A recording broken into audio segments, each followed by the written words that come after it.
પાટણના રાધનપુરમાં વરસેલા ધોધમાર વરસાદે તારાજી સર્જી અનરાધાર વરસાદથી રાધનપુરના ખેતરો બેટમાં ફેરવાયા છે। સતત 3 દિવસ વરસાદ વરસ્યો, અતિવૃષ્ટિ જેવી સ્થિતિ સર્જાઈ।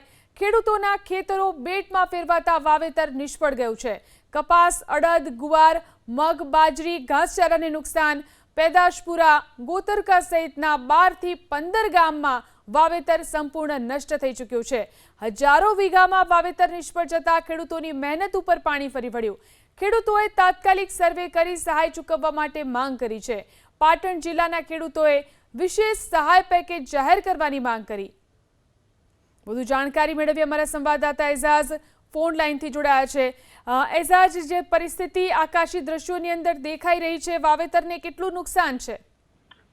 જે રીતના રાધનપુર તેમજ સાતલપુર તાલુકાના અંદર 15 થી 18 ઇંચ જેટલો વરસાદ વરસ્યો હતો અને વરસાદ વરસતાની સાથે તારાજીના દ્રશ્યો સામે આવ્યા હતા।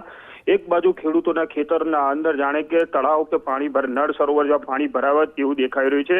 ત્યારે આજે આકાશી દ્રશ્યો આપ જોઈ રહ્યા છો તે રાધનપુર તાલુકાના દ્રશ્યો છે।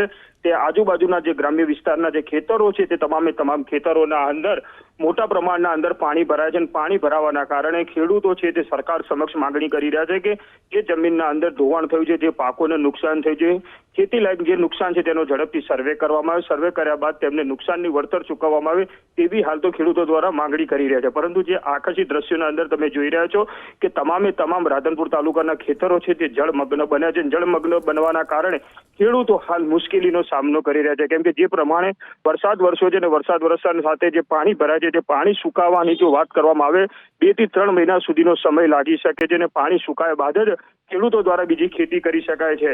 પરંતુ હાલ તો જે પ્રમાણે પાણી ભરાય છે તે પાણીનો કોઈ પણ જાતનો નિકાલ થાય નહીં તેવું હાલ તો દેખાઈ રહ્યું છે।